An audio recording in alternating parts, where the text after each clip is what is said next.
उस समय आमेर का राजा था भगवंत दास। भगवंत दास भगवंत दास को मेवाड़ भेजा। मेवाड़ भेजने के बाद उधर से राणा प्रताप मिलते हैं। राणा प्रताप और भगवंत दास के बीच बात होती है। तीसरा राजा मारा जाता है भगवंत दास।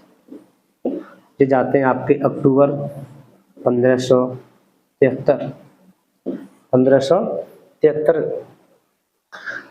जब भगवंत दास मेवाड़ जाते हैं तो उधर से महाराणा प्रताप के दोनों की मुलाकात होती है। तो महाराणा प्रताप ने कहा कि जब खानवा का युद्ध हुआ तो आमेर के एक शासक थे पृथ्वीराज।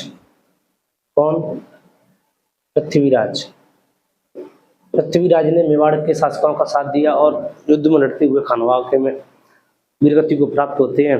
तो महाराणा प्रताप ने कहा कि मेवाड़ का जो झंडा है वो आमेर के नीचे रहने को तैयार है पर मुगलों के नीचे नहीं। तो जो भगवंत दास थे उन्होंने कहा कि आपके जो दादाजी थे सांगा उनके कारण जो आमेर का बहुत नुकसान हुआ तो हम तो आपके नीचे, हम तो आपका साथ बिल्कुल ना दें। ये कहते हुए भगवान दास पुनः अकबर के पास वापस चले गए। उसके बाद एक चौथा दूत और आता है जिसका नाम था टोडरमल। टोडरमल टोडरमल आता है आपका दिसंबर 1573। टोडरमल अकबर का एक वित्त मंत्री था। कौन था? वित्त मंत्री। वित्त मंत्री अकबर का वित्त मंत्री टोडरमल ने प्रताप से आकर कहा कि प्रताप जी, अकबर के पास तो बहुत ज़्यादा खजाना है, उसके पास बहुत ज़्यादा धन है, वो कितनी भी लड़ाइयाँ लड़ सकता है आपसे। आपके पास इतना भी खजाना भी नहीं है, खाने के लिए आप परेशान हो जाते हो। तो महाराणा प्रताप ने मुस्कुराते हुए कहा कि हमारे पास अभी बहुत सारे भामाशाह हैं। कौन है? भामाशाह हैं। आप अकबर से जाके बोल देना कि युद्ध की तैयारी करें, युद्ध की तैयारी करें। अब इससे आगे हम युद्ध की योजना के बारे में पढ़ते हैं। अब हम हल्दी घाटी युद्ध की जो योजना बन रही थी उसके बारे में पढ़ें कि सबसे पहले हम अकबर की योजना पढ़ते हैं। अकबर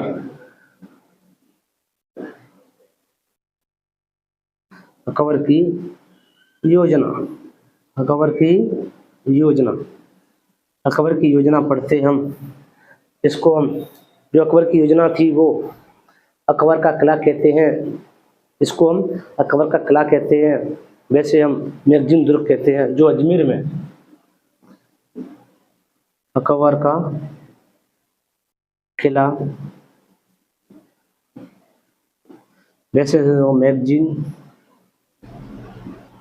दुर्ग कहते हैं। मैगजीन दुर्ग जो कहाँ है? अजमेर में। कहाँ है? अजमेर में। मुख्य सेनापति, मुख्य सेनापति, मुख्य सेनापति मानसिंह। मुख्य सेनापति कौन है? मानसिंह। मानसिंह मुख्य सेनापति इसलिए बनता है कि अमर सिंह ने मानसिंह की जो उदयपुर में बेइज्जती की उसका बदला लेने के लिए ये अकबर का मुख्य सेनापति बनता है। उसके बाद एक सहायक सेनापति, सहायक सेनापति। सहायक सेनापति कौन था? आसफ खान। आसफ खान। आसफ खान एक अंगरक्षक, अंगरक्षक सेनापति। अंगरक्षक सेनापति जिसका नाम था बदायूनी। बदायूनी। अकबर की सेना 80,000। 80,000। हाथी का नाम, हाथी का नाम था गजमुक्ता और गजराज, गजमुक्ता और गजराज। अकबर की योजना, अकबर का किला जिसे हम मैगजीन दुर्ग अजमेर में है।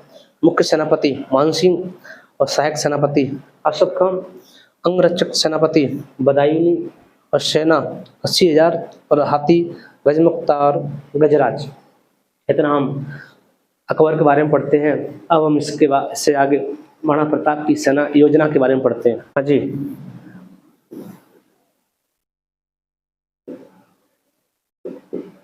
प्रताप की योजना,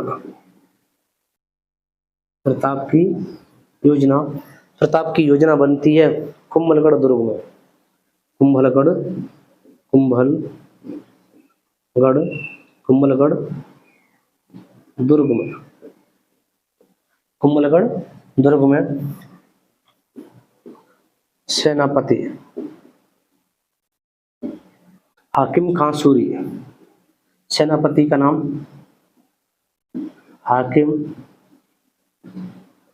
हाकिम खां सूरी, हाकिम खां सूरी। और एक था कृष्णदास चुंडावत, कृष्णदास चुंडावत, चुंडावत, चुंडावत। उनके साथ एक था पूंजाभील, पूंजाभील, पूंजाभील। उसके बाद मानसिंह सोनगरा, मानसिंह सोनगरा, सोनगरा। और प्रताप के अंगरक्षक, अंगरक्षक, प्रताप के अंगरक्षक थे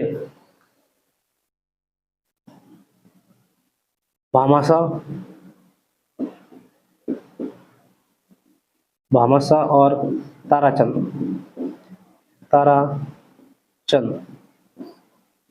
भामाशाह और ताराचंद।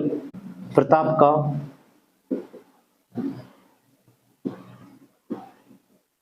शस्त्र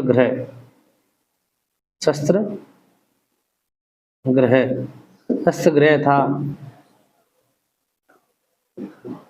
मायरा की गुफा,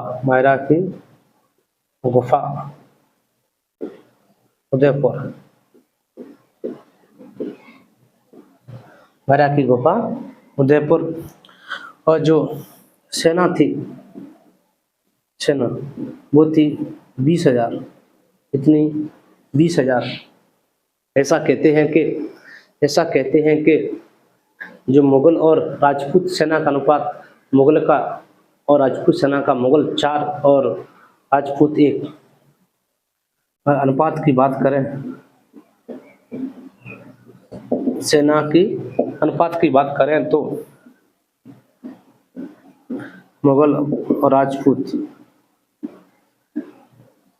मुगल 80,000, राजपूत 20,000।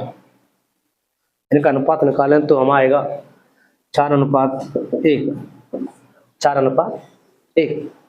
अब हल्दी घाटी के युद्ध के बारे में हम अगली क्लास में पढ़ते हैं। राम राम और धन्यवाद।